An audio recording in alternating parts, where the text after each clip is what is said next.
Okay, Alina, let's go over number 3 first. Okay, so for this one, you notice you have a denominator of 9, a denominator of 6, and a denominator of 9. You need to think of what number do they go into, like we're looking for the common denominator. Okay, so if you count by 6s and you count by 9s, actually you only have to count by the biggest one. Okay, so count by 9s. So 9, then 18, then 27, then 36, then 45, and so on. You need to find the smallest one that 6 goes into. So I know that 6 does not go into 9, but 6 goes into 18. So my least common denominator is going to be 18. So I'm going to multiply, remember, by 18. So I'm distributing the 18. So 18 times 1 minus 18 times 5 over 9y is less than or equal to 18 times 7 over 6 minus 18 times 4 over 9y. Now remember, I did that because I wanted these denominators, the 9, the 6, and the 9, to divide out. And they will. Okay, 18 divided by 9 is 2. So now I have 2 parentheses 2 times 5. Okay, 18 divided by 6 is 3. So I'm going to get 3 parentheses 7, 3 times 7. And 9 goes into 18 2 times, and so I'm going to get 2 parentheses 4, so that's 2 times 4. Okay, so now those all divided out, they're gone. So I rewrite my problem. 18 times 1, 18, minus 2 times 5 is 10. Don't forget your y. Less than or equal to 3 times 7 is 21, minus 2 times 4 is 8, and don't forget your y. Okay, so now you just solve this like normal.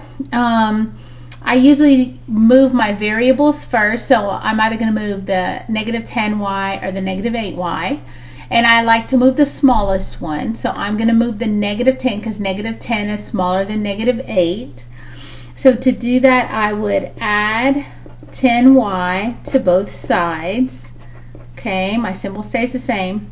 Those are going to zero out. So I get 18 is less than or equal to 21, and then negative 8y plus 10y is a positive 2y. And now I solve like normal. Remember, I'm going to have to get rid of the 21 before I get rid of the 2 because this is multiply like married. He goes last. Divorce, divide. Okay, so he's married. Hang on. So subtract 21 from both sides. And so 18 minus 21, that's going to give me a negative because I have $18 in my wallet, but I owe you 21. I'm short. I'm short by $3. And then my 2y.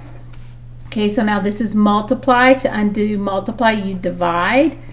So your solution is negative 3/2 is less than or equal to y, or I like to read from the variable. So this one says y is greater than or equal to negative 3/2. So that's how you would work number 3. Okay, now number 2 and number 10 are the same problem. So because I don't have a lot of space right here, I'm going to work number 10, and I'm going to let you to try to get number 2 by yourself. Okay? So it says, find the value of 4y plus 7, given that negative 7y minus 4 equals 3. So that's your clue. So my clue right here, it tells me that I have an equation, and I can figure out what the y stands for. So I take my equation, and I solve for y. So I'll add 4 to both sides. So I get negative 7y is equal to 3 plus 4, which is 7. And now I'll divide both sides by negative 7. Those divide out. So y is equal to 7 divided by negative 7. So y is equal to negative 1. So my clue led me to y is negative 1. Well, it says find the value of 4y plus 7. Well, now that I know that y is -1, I can find the value. Value means what number is it, okay?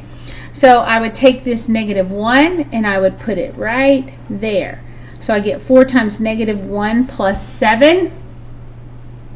And 4 times -1 is -4. -4 plus 7 is a +3. So the value of 4y plus 7 is equal to 3. And that happens when y is equal to -1. So in your answer, it probably says 4y plus 7 is going to equal 3. Okay? I hope that helps. You see if you can figure out how to do number 2. Here's your clue. See the equal? There's your clue. Try it.